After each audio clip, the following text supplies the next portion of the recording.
يا نفس إن لم تظفري لا تجزعي وإلى موائد جود مولاك هرعي. بسم الله الرحمن الرحيم. الحمد لله نحمده ونستعينه ونستغفره ونؤمن به ونتوكل عليه ونعوذ بالله من شرور أنفسنا ومن سيئات أعمالنا. من يهده الله فلا مضل له ومن يضلل فلا هادي له، ونشهد أن لا إله إلا الله وحده لا شريك له ولا نظير له لا ضد له ولا ند له، لا قبل له ولا بعد له. ونشهد أن سيدنا وسندنا وحبيب ربنا وطبيبنا وطبيب قلوبنا ومولانا محمدًا عبده ورسوله،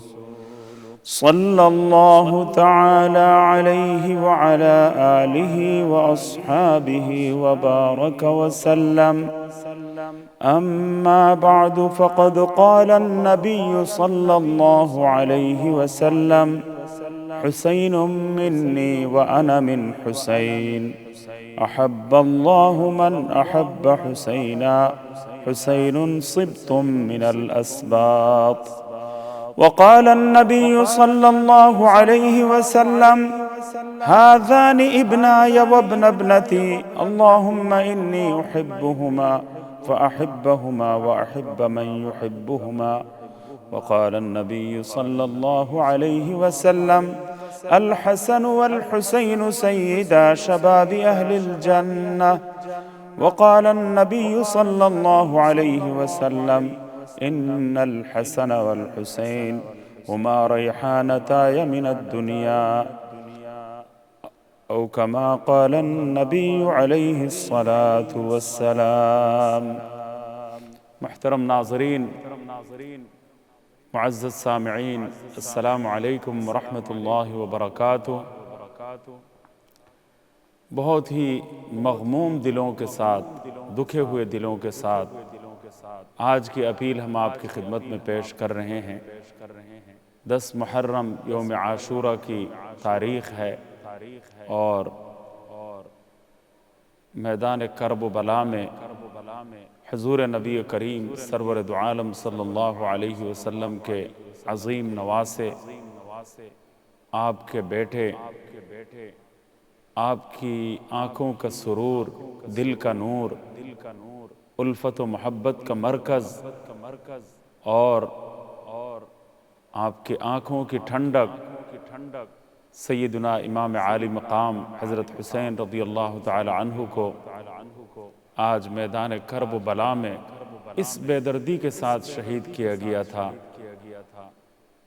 72 نفوس کو اس طریقے سے شہید کیا گیا تھا کہ انسان کے رونگٹے کھڑے ہو جاتے ہیں، دل اداس ہو جاتا ہے، آنکھیں نم آلود ہو جاتی ہیں اور دل کی دنیا میں ایک ہلچل سی مچ جاتی ہے، آنسو رواں ہو جاتے ہیں، محبت کی ایک عجیب کیفیت دل میں طاری ہوتی ہے، دشمنوں پر لعنت کرنے کو جی چاہتا ہے اور نواسہ رسول کو جس بے دردی کے ساتھ، جس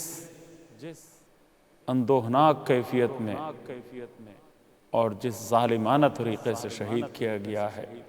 یقین مانیے کہ اس کی وجہ سے دل بے قرار ہیں، بے شمار دل بے قرار ہیں،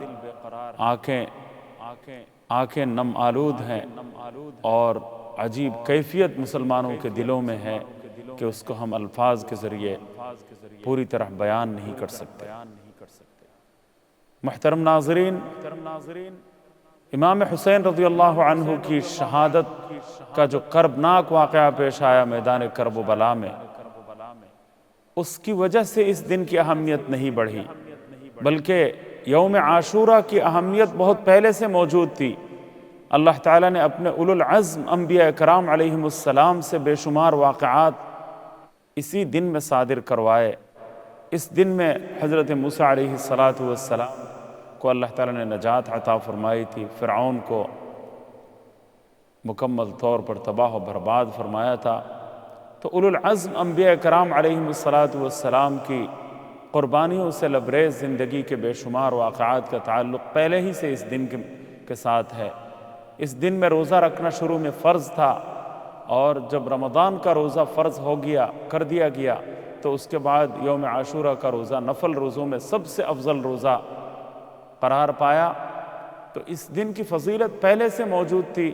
اللہ تعالیٰ نے جس عظیم دن میں انبیاء کرام علیہم السلام کے بے شمار واقعات کا صدور فرمایا، واقعات صادر ہوئے، ایسے دن کو امام عالی مقام حضرت حسین رضی اللہ عنہ کی شہادت کے لیے چوائز کیا، منتخب فرمایا۔ یہ امام عالی مقام کی فضیلت میں مزید اضافہ اس سے ہو جاتا ہے کہ ہر دن میں اللہ تعالیٰ نے، یعنی معمولی کسی دن میں اللہ تعالیٰ نے ان کی جان قربان کرنے اور ان کی شہادت کے لیے کوئی معمولی دن مقرر نہیں فرمایا، اس کے بجائے اللہ تعالیٰ نے عاشورہ کا دن منتخب فرمایا، فضیلتوں والا دن اللہ تعالیٰ نے چوائز کیا۔ اس لیے امام حسین رضی اللہ عنہ کی شہادت اور بلند رتبے میں، بلند مرتبے میں اور زیادہ اضافہ ہو جاتا ہے کہ اللہ تعالیٰ نے اپنے پاس بلانے کے لیے اور اس عظیم قربانی کے لیے اللہ تعالیٰ نے عاشورہ کا دن منتخب فرمایا ہے۔ اللہ اکبر۔ تاریخ اسلام کا یہ اندوہناک واقعہ ہے، بہت ہی زیادہ صبر آزما واقعہ، اندوہناک واقعہ، دل دہلا دینے والا واقعہ، اور حق اور باطل کے درمیان امتیاز پیدا کرنے والا واقعہ میدان کرب و بلا میں پیش آیا۔ امام حسین رضی اللہ تعالی عنہ نے اپنی جان آفری کے سپرد کر دی، اور اس بے دردی کے ساتھ ان کو شہید کیا گیا کہ ان کا اصول زندہ ہو گیا، ان کی زندگی تابندہ ہو گئی، اور ان کے اخلاق اور اطوار کھل کر سامنے آ گئے، اور امت نے اتنے آنسو بہائے کہ آنسوؤں کا ایک سمندر بن گیا۔ آج تک یہ آنسو بہہ رہے ہیں، اور قیامت تک یہ آنسو بہتے رہیں گے، اور لوگوں کے دل غمزدہ رہیں گے، اور امت کو زندگی گزارنے کی راہ میسر آئے گی۔ تو میں آپ کی خدمت میں یہ عرض کرنا چاہتا ہوں کہ سیدنا حضرت ابوبکر صدیق رضی اللہ تعالی عنہ اسلام کے خلیفہ اول تھے، اور اس کے بعد حضرت سیدنا فاروق اعظم حضرت عمر رضی اللہ تعالی عنہ امیر المؤمنین خلیفہ دوم تھے، اور خلیفہ سوم تھے۔ تیسرے خلیفہ کا مقام ارفع سیدنا حضرت عثمان رضی اللہ تعالی عنہ کو تیسرا خلیفہ ہونے کا درجہ نصیب ہوا، اور چوتھا خلیفہ خلفائے راشدین میں سے چوتھے خلیفہ تھے حضرت سیدنا علی رضی اللہ تعالی عنہ کرم اللہ وجہہ۔ اور اس کے بعد 6 مہینے تک حضرت امام حسن رضی اللہ تعالی عنہ کی خلافت جاری رہی، اور پھر اس کے بعد حضرت معاویہ رضی اللہ تعالی عنہ 20 سال تک مسند خلافت پر رہے۔ اور اگرچہ اس زمانے کو ہم خلافت راشدہ کی ہو تصویر نہیں کہتے، خلافت راشدہ کے اصولوں سے ذرا ان کو ہٹنا پڑا ہے، لیکن ان کی خلافت کو نہ صرف امام حسن رضی اللہ تعالی عنہ نے تسلیم کیا، خود شہید کربلا حضرت امام حسین رضی اللہ تعالی عنہ نے بھی دل و جان سے تسلیم کیا۔ اگر حضرت معاویہ رضی اللہ تعالی عنہ ادنا کسی بطلان پر ہوتے، باطل نظریے پر اگر ہوتے، تو پھر حضرت حسین رضی اللہ تعالی عنہ کے لیے حضرت معاویہ کو تسلیم کرنا ناممکن تھا۔ یہ حسین کی غیرت کے خلاف یہ بات تھی۔ اس لیے ان باتوں کو اچھی طرح یاد رکھنے اور اچھی طرح سمجھنے کی ضرورت ہے اس واقعے کو سمجھنے کے لیے تھوڑا سا پس منظر سامنے لانے کی ضرورت ہے۔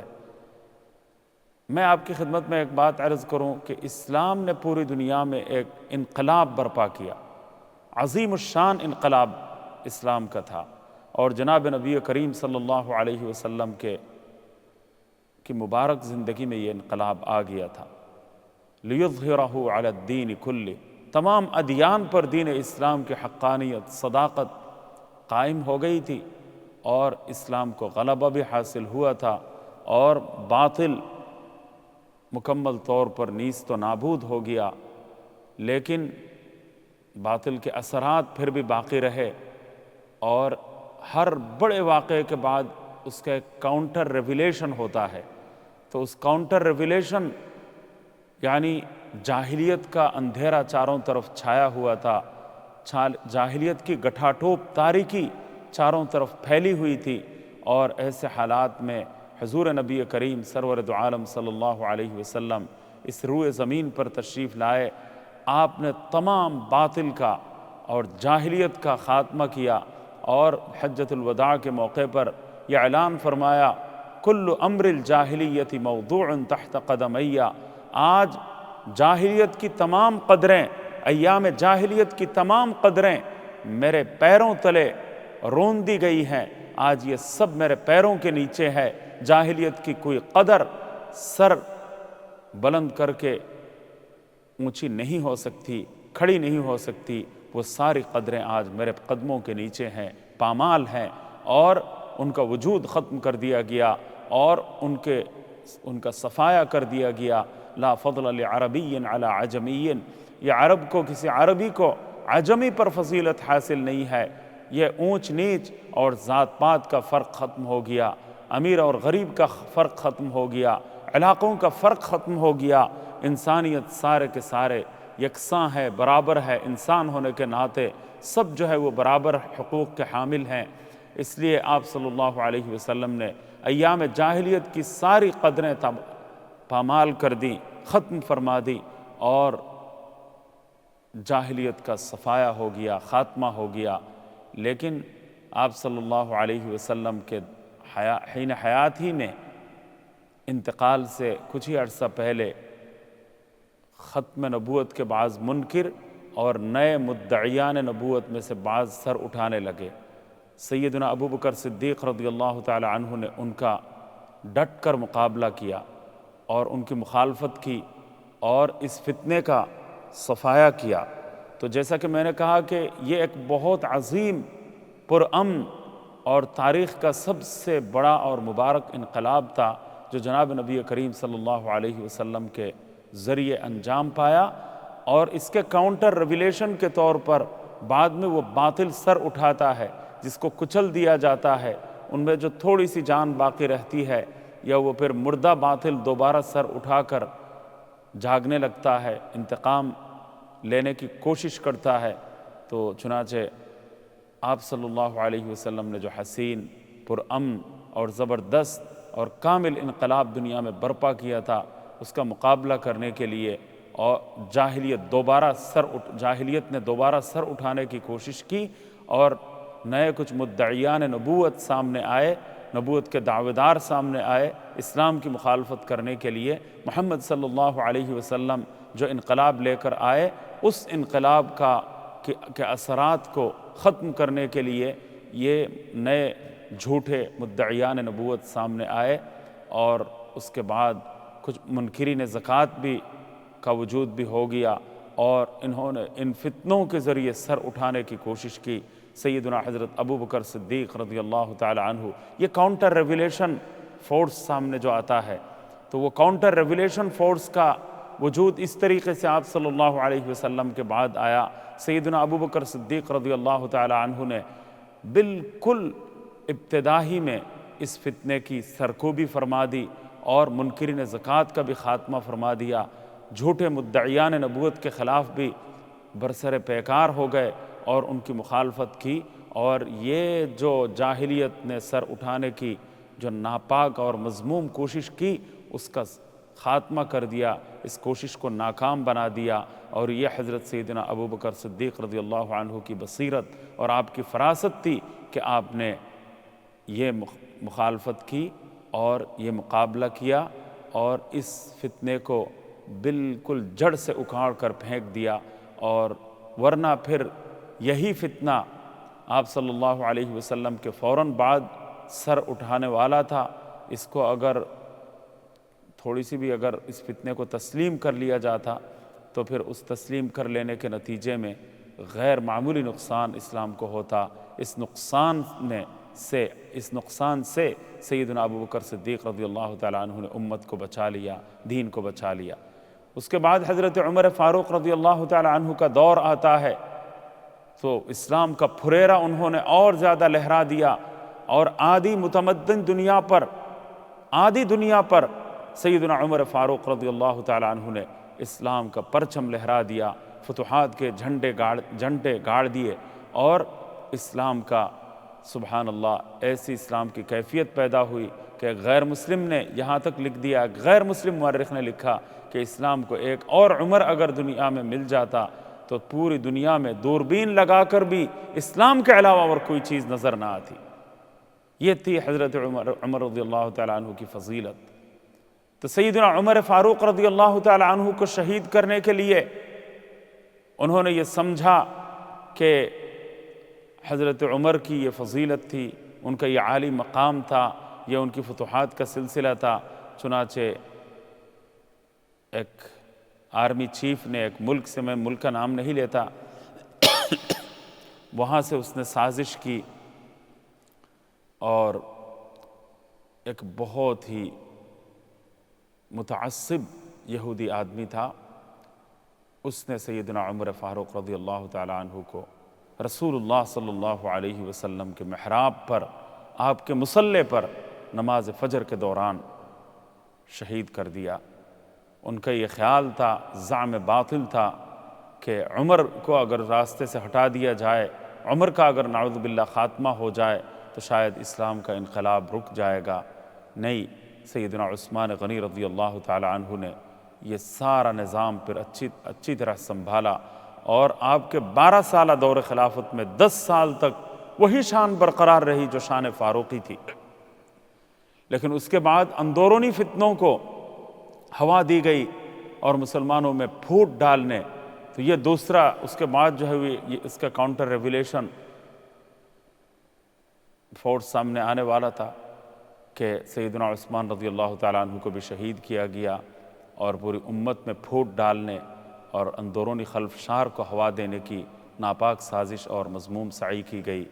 لیکن اس کا مقابلہ حضرت علی رضی اللہ تعالیٰ عنہ نے کیا۔ اندورونی فتنوں کا ان کا 5 سالہ دور خلافت ایسا تھا کہ مسلمانوں کو صرف اندورونی مسائل کا سامنا تھا، اندورونی مشکلات سے مسلمان دوچار تھے، اور اندورونی فتنوں کا خاتمہ اور ان کی سرکوبی کے لیے سیدنا حضرت علی رضی اللہ تعالی عنہ کو ساری کاوشیں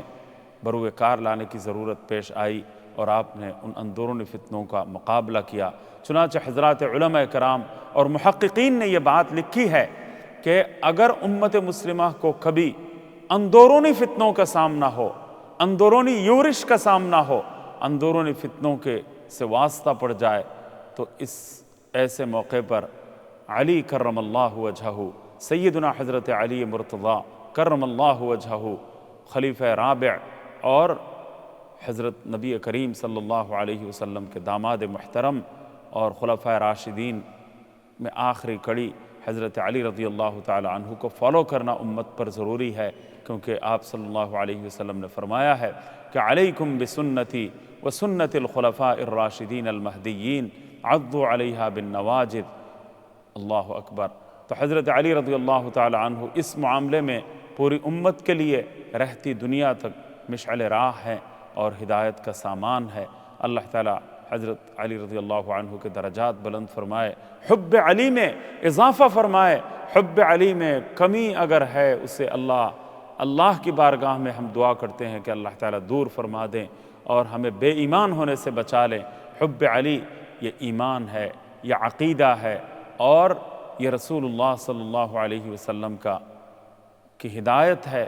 اور اسلام کا نور ہے۔ اگر یہ نہیں ہے تو ہمارے اندر اسلام نہیں ہے، ہمارے اندر دین نہیں ہے، یہ ایمان کا معاملہ ہے، یہ عقیدے کا معاملہ ہے، یہ اضافی کوئی چیز نہیں ہے۔ سیدنا علی رضی اللہ تعالیٰ عنہ کو بھی بہت ہی بے دردی کے ساتھ شہید کیا گیا، اور اس کے بعد سیدنا حضرت حسن رضی اللہ تعالیٰ عنہ نے 6 مہینے تک خلافت کا اور امت میں خلافت کا سلسلہ جاری رکھا، اور آپ کے 6 مہینے لگا کر پورے کر کے 29 سالوں کا اختتام ہو جاتا ہے، جن 30 سالوں کے بارے میں پہلے ہی سے جناب نبی کریم صلی اللہ علیہ وسلم نے پیشن گوئی فرما دی تھی، اور آپ کی زبان رسالت نے اس بات کی تصدیق فرمائی تھی کہ میرے بعد 30 سال تک خلافت علی منہاج النبوہ کا سلسلہ جاری رہے گا، یعنی منہاج نبوت کے مطابق، نہج نبوت کے مطابق خلافت کا ایک دورانیہ اور سلسلہ میرے بعد 30 سال تک جاری رہے گا، اور اس کے بعد پھر ملوکیت آ جائے گی۔ اللہ اکبر۔ اس کے بعد سیدنا حضرت معاویہ رضی اللہ تعالی عنہ کا دور خلافت آتا ہے، جس کو ہم ملوکیت کا اولین زمانہ اور سب سے بہتر زمانہ، سب سے عالیشان زمانہ ہم قرار دینے میں مجبور ہیں۔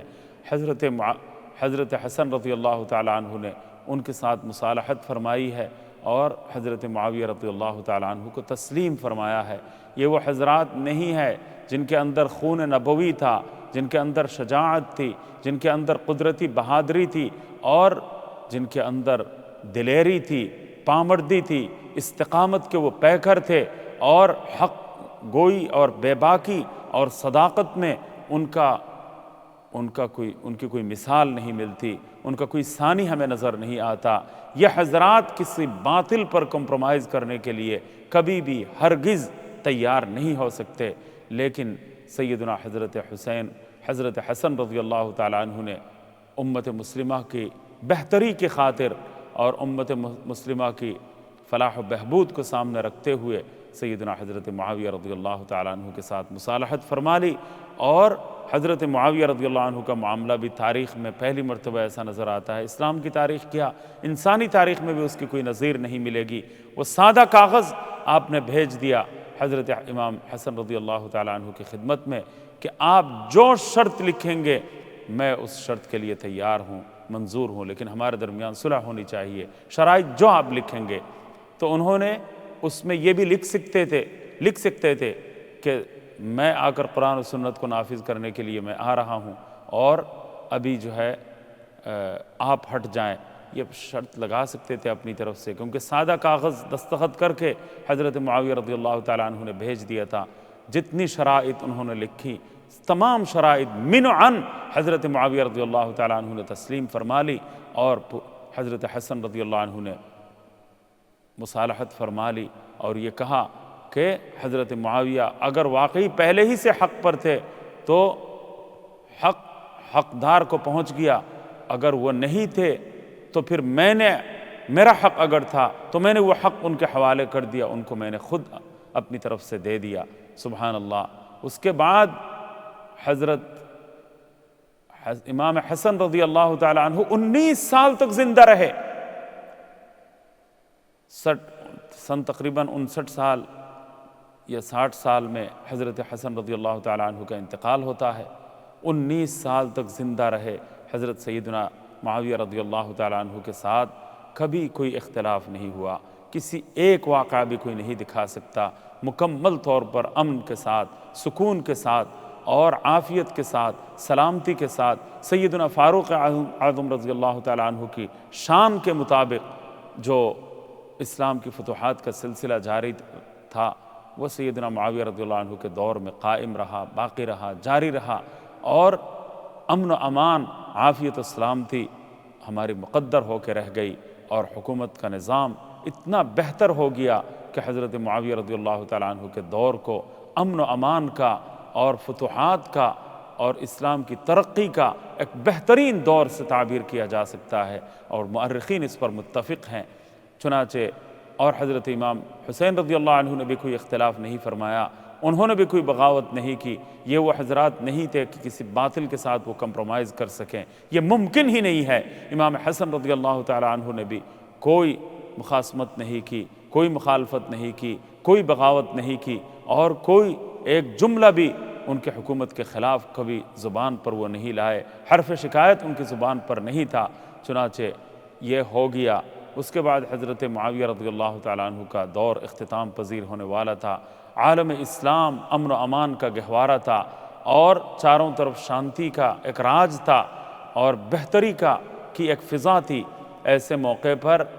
ایک بہت بڑا مسئلہ اور چیلنج تھا سیدنا حضرت معاویہ رضی اللہ تعالیٰ عنہ کے لیے۔ ایسے موقع پر وجوہات کچھ بھی ہوں، پورا عالم اسلام اور پورے عالم اسلام کے حالات وہ خلافت راشدہ کے دور کی طرح سارے لوگ اتنے پاک باز، متقی، پرہیزگار اب نہیں رہے۔ اچھے برے لوگ معاشرے میں پیدا ہو گئے، اور اچھائی اور برائی کے اثرات بھی پورے معاشرے میں آنے لگے، اور عجیب حالات اور عجیب کیفیت تھی۔ ایسے موقع پر وہ تقوی و طہارت، وہ زمانہ رسالت کی تربیت کا براہ راست اثر تمام لوگوں میں باقی نہیں رہا تھا۔ وہ تقوی کی فضا اور تقوی کا ماحول نہیں تھا جو شیخین کے زمانے میں، حضرت ابوبکر صدیق رضی اللہ تعالیٰ عنہ کے دور میں، حضرت عمر فاروق رضی اللہ تعالیٰ عنہ کے دور میں جو فضا دیکھنے میں آتی تھی وہ بات نہیں رہی تھی۔ اس وقت جو ہے بہت سیاسی مجبوریاں بھی پیش آ گئی تھی، کافی ساری سیاسی مجبوریاں بھی سامنے آ گئی تھی۔ ایسے موقع پر کوفے میں، بصرے میں، شام میں، ہر جگہ بہت سارے لوگوں نے حضرت معاویہ رضی اللہ تعالیٰ عنہ کو اس بات کا مشورہ دیا کہ امن و امان کا مسئلہ آپ کے بعد بہت بڑا چیلنجنگ ایشو ہوگا، اور آپ کے بعد جو ہے امن و امان کا مسئلہ بہت خطرناک صورت اختیار کرتا چلا جائے گا، اور پورے عالم اسلام کو، اتنی بڑی دنیا کو 64 لاکھ مربع میل تک، 65 لاکھ مربع میل تک اسلام کا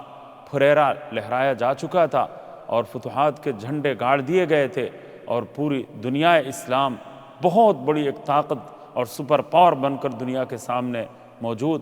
اور ایسے حالات میں حضرت معاویہ رضی اللہ تعالیٰ عنہ کے لیے امن و امان قائم رکھنا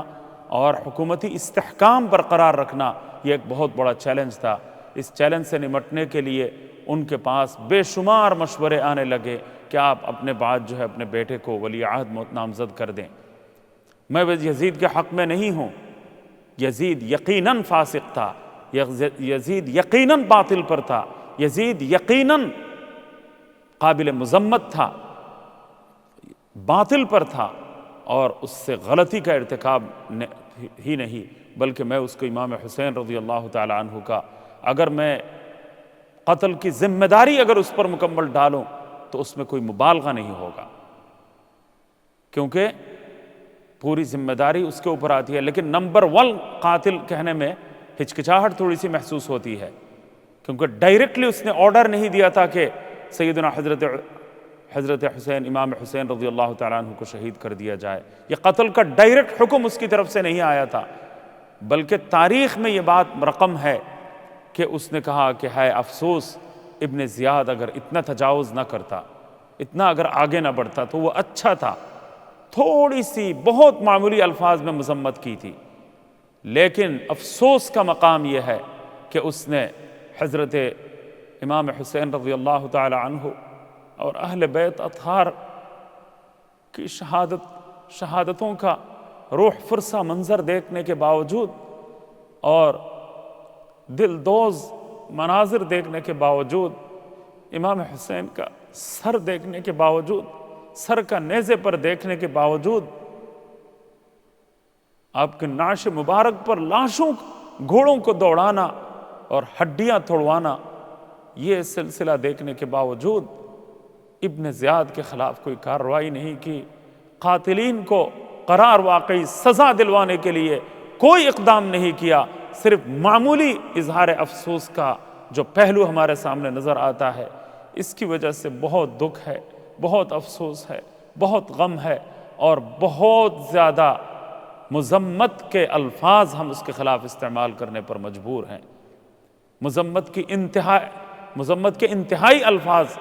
استعمال کرنے پر بھی ہم مجبور ہیں۔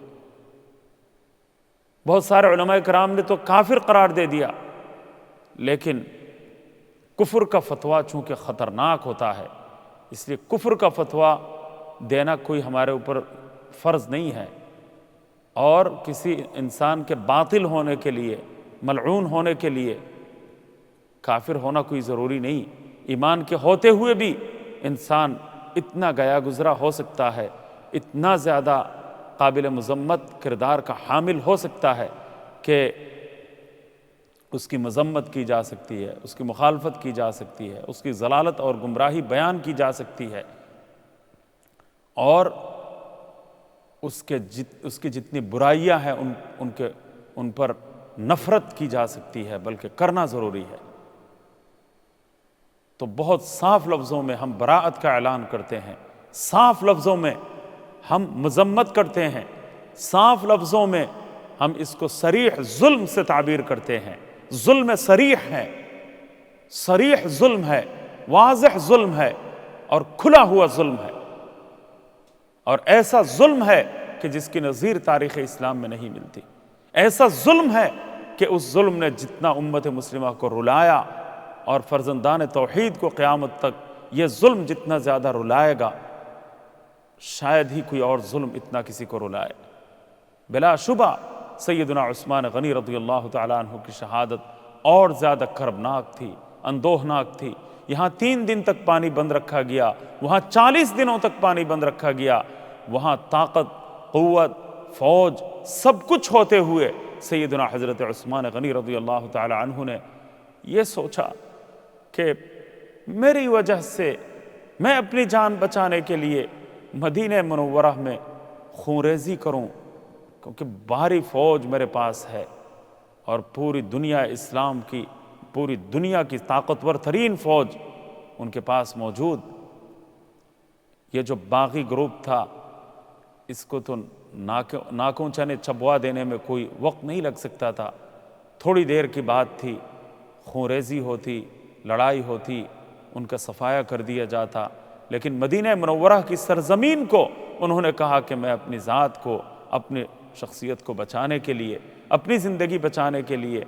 اور اپنے آپ کو شہید ہونے سے بچانے کے لیے مدینہ منورہ میں خونریزی مجھے پسند نہیں ہے۔ اس مدینہ کا بڑا تقدس ہے، اس مدینہ کی برکت بہت زیادہ ہے، اپنی جان آفری کے سپرد کر دی، لیکن مدینہ منورہ کو خونریزی سے بچا لیا، اور انہوں نے یہ خیال کیا کہ میری وجہ سے مسلمانوں میں لڑائی ہو اور خونریزی ہو جائے، یہ بات مجھے ہرگز پسند نہیں ہے۔ میں اپنے دامن کو بچا کر شہادت کے مرتبے پر فائز ہو کر میں دنیا سے رخصت ہو جاؤں گا، میں دنیا سے اللہ کی بارگاہ میں چلا جاؤں گا، لیکن میری وجہ سے کسی مسلمان کا ناحق خون گرا ہے اور مدینہ منورہ کی سرزمین میں خونریزی ہوئی ہے، تاریخ میں یہ دبہ میرے اوپر کم از کم نہ لگایا جائے۔ اس لیے امن و امان کا ایک کھلا ثبوت پیش کرتے ہوئے، اپنی امن پسندی کا ثبوت دنیا کے سامنے پیش کرتے ہوئے، احترام مدینہ منورہ کی نظیر اور مثال دنیا کے سامنے پیش کرتے ہوئے، اور اپنے دامن کو خون کے، اپنے ہاتھ کو رنگین کیے بغیر حضرت عثمان غنی رضی اللہ تعالیٰ عنہ نے شہادت کی موت کو گلے سے لگا لیا اور اللہ کی بارگاہ میں سرخ روئی کے ساتھ حاضر ہو گئے۔ تو تاریخ اسلام میں فتنوں کا سلسلہ وہاں سے شروع ہوتا ہے، اور امت میں پھوٹ وہاں سے پڑتی ہے، اور بڑے بڑے منافقین کو پھر لڑائیاں جاری رکھنے اور آپس میں مسلمانوں کو لڑانے کی کوششیں اس وقت سے شروع ہوتی ہیں۔ العیاذ باللہ العلی العظیم۔ یہ تاریخ کا ایک دردناک پہلو ہے، اس کا تذکرہ کرنے کے لیے میں سمجھتا ہوں کہ یہ ٹی وی چینل کا جو سٹیج ہے یہ زیادہ مناسب نہیں ہے۔ اس کی وجہ یہ ہے کہ سارے لوگ ساری باتیں نہیں سنتے، لیکن ایک بات ساری باتیں نہیں سنتے، پھر غلط فہمی کا اندیشہ ہے، اور احتیاط کا دامن تھامتے ہوئے آگے گزرنا یہ بہت مشکل کام ہے۔ میں ابھی ایک لفظ بولوں گا، اس کا غلط مطلب لے لیا جائے گا، کوئی اور ایک جملہ میری زبان سے ادا ہوگا، اس کا غلط مفہوم نکال لیا جائے گا، اور آگے پیچھے کی باتیں ہٹا دی جائیں گی۔ تو یہ بہت ایک خطرناک موضوع ہے، جس کی طرف آتے ہوئے انسان کو ڈرنا بھی چاہیے، کیونکہ اس میں احتیاط کا دامن تھامے رہنا اور اس سلسلے میں احتیاط کے تمام تر تقاضوں کو ملحوظ رکھتے ہوئے صحیح بات ناظرین تک، قارئین تک، سامعین تک پہنچانا یہ بہت مشکل کام ہے، اور اس سلسلے میں غلط فہمی کا اندیشہ بھی بہت زیادہ ہے۔ لیکن میں ایک بات یہ عرض کرنا چاہوں گا کہ امت مسلمہ کو خلفشار سے، فتنوں سے بچانے کے لیے حضرت مغیرہ بن شعبہ رضی اللہ تعالیٰ عنہ جیسے صحابی رسول نے بھی حضرت معاویہ رضی اللہ تعالیٰ عنہ کو مشورہ دیا۔ مغیرہ بن شعبہ بہت عظیم سیاستدان، بہت عظیم مدبر، اور اصحاب الشجرہ میں شامل تھے،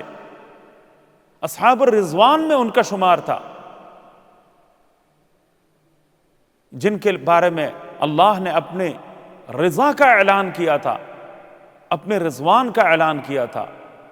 جو اصحاب الرضوان میں شامل ہیں۔ بیعت رضوان میں جو شامل تھے،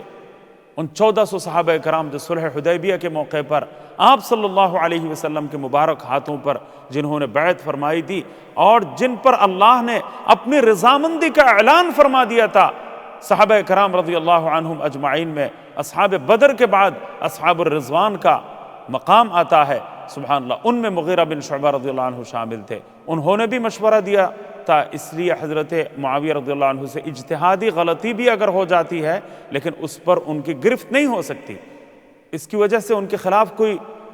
بوکھلاہٹ نہیں ہو سکتی، کوئی ہرزہ سرائی نہیں ہو سکتی، ان کی شان میں گستاخی کی اجازت نہیں دی جا سکتی، کیونکہ ان کو جو مشورے ملے تھے وہ بہت سارے مشورے تھے، اور بعض صحابہ کے بھی مشورے تھے، اور 5 حضرات نے مخالفت کی، وہ عزیمت اور استقامت پر قائم تھے، ڈٹے ہوئے تھے۔ سیدنا حسین رضی اللہ تعالی عنہ عزیمت اور استقامت کا پہاڑ بن کر وہ خلافت راشدہ کے اصولوں کی پاسداری کے لیے انہوں نے اپنی جان آفری کے سپرد کر دی، بہادری اور شجاعت کا مظاہرہ انہوں نے فرمایا، اور آج یہ 10 محرم کا دن انہوں نے شہادت کے مرتبے پر وہ فائز ہوئے، شہادت کا پیالہ انہوں نے پیا، اور یہ واقعہ پیش آیا۔ میں آج چاہوں گا کہ آپ کی شرکت، آج کی دعا میں شرکت، آپ کے پروگرام میں آج کے پروگرام میں شرکت یہ ضروری طور پر ہو، اور محرم اپیل کو اختتام تک پہنچاتے ہوئے آج آپ لوگ بہت زیادہ ڈونیٹ کریں۔ میں وقفے کی طرف چلتا ہوں، وقفے کے بعد جب آؤں گا تو آپ سے مزید باتیں ہوں گی، آپ ہمارے ساتھ رہیے۔ السلام علیکم ورحمۃ اللہ۔ يا نفس إن لم تظفري لا تجزعي، وإلى موائد جود مولاك هرعي.